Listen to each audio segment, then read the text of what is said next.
What's up guys, how are you today? I hope you're doing great, and here we go again, a new video, new tutorial. If you're liking my videos, please guys don't forget to subscribe to my channel and hit the bell button too, so you get notifications every time I upload new videos. So let's go and start our new haircut today. Today I'm going to do medium fade, nothing complicated, and it's gonna be nice fade, especially for somebody they don't want this complicated fade, they want a good result and fast.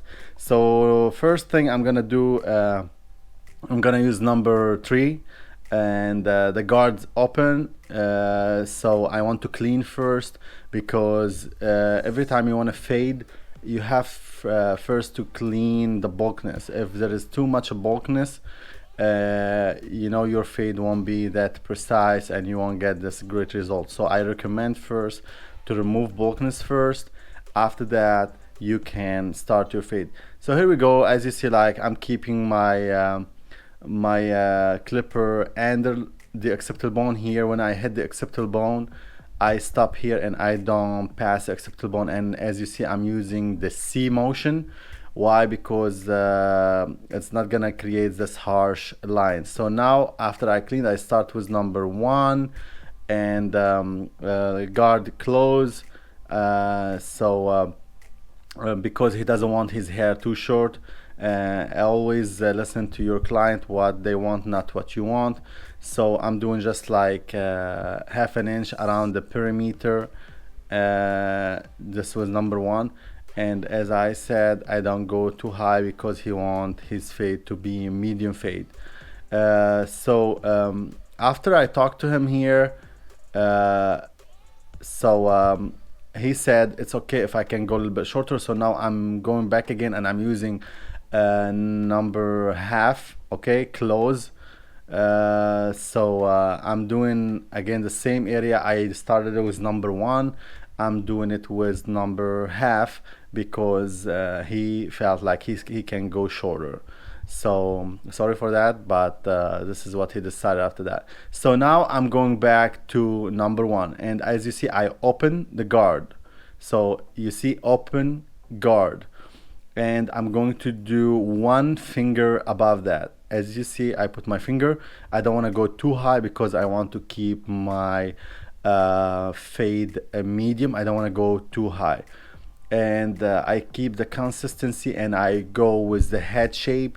So if you see, what I'm doing is I'm doing like a curve motion. I go with the head shape, and when I hit the occipital bone here, I will stop and keep your hand consistent, like use the C motion, because if you use the C motion your line gonna be not very deep and sharp, and when you go back you want to fade it, it's hard to remove. So now I close my guard. I still number 1, but I just closed it, and all I do the first guideline I started. So the first line I just brush it and just I stay on it, and as you see I don't move my clipper way high. I just stay on the line. Here we go. Now I'm going to open it halfway, and I'm going to go all the way up. All the area I did was number 1, so I'm gonna blend it all together. So just be careful guys, don't go too high. Now I switch it to 1.5, and I'm going to do another finger, okay? And as you see here, this point, don't pass it so much, don't go way up. So go with the shape of the head and do another finger above number 1, and do it with 1.5 open guard, and go with the shape of the head. So here you see I'm saying don't go, don't point the clipper to the scalp. Just be sure the clipper is friend with the scalp. Here I close the guard, and I'm going back and I hit only the lower part of my new area, and then I open the guard again halfway, and then I do the area I did was number 1.5 again. So now I switch to the clipper over comb.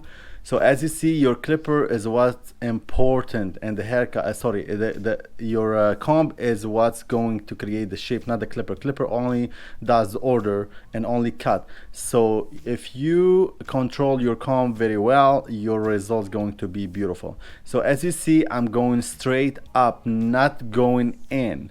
If I go in, I'm going to create gap, and I'm going to remove too much weight from the upper area close to the partial ridge area, and I'm going to create this hole or gap, and I'm going to ruin the shape.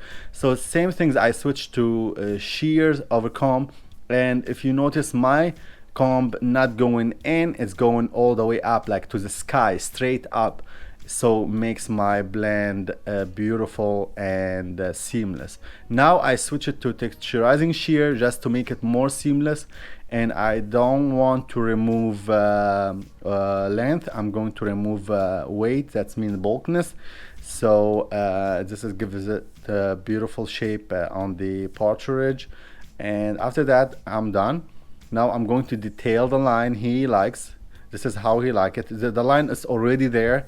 I'm not doing anything special. All I'm doing is I'm detailing it again and make it look sharper. And he wants this thin line, not very wide, like what we call highway. So just be careful. Just work a little bit on his perimeter area. Just make it more sharper. And this is the most important part in the haircut, because even if you have a beautiful haircut and the perimeter of the haircut not really nice and clean, I think the result won't be that nice. So even if you have an okay fade but a beautiful hairline, the haircut will pop up. So here I'm doing is I'm blending his nape with you know, his hairline on the nape area. I'm blending with the skin because he doesn't want any line on his perimeter down there. So I was blending it.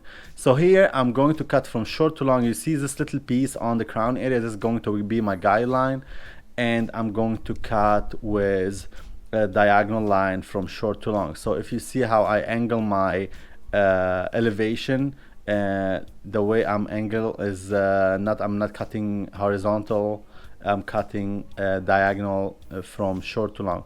So the more we move toward the face, the hair is going to be longer. So here I split my guideline half, and all I'm doing is I'm connecting the side to my guideline I created in the center.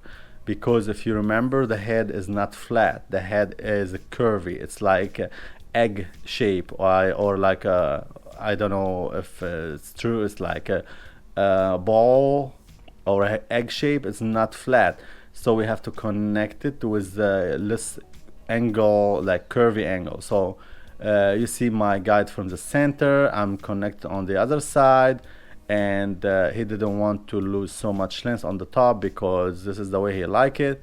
And always listen to your client and make sure you're doing what they want, not what you want. This is the key to have a happy client, and they come back to you again, and they will be always satisfied if you listen to what they want.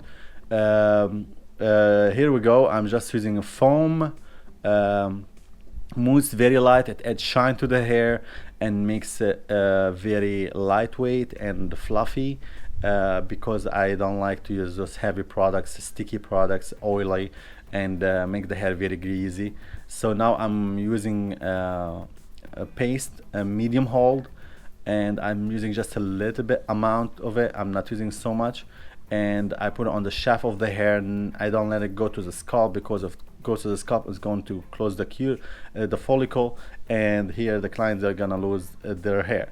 So just a little spray and style it. Here we go, some twist, and this is the final look, guys. I hope you like it. I hope you enjoyed this video. Please don't forget to subscribe to my channel and share it if you like. See you next week in a new video, and ciao for now.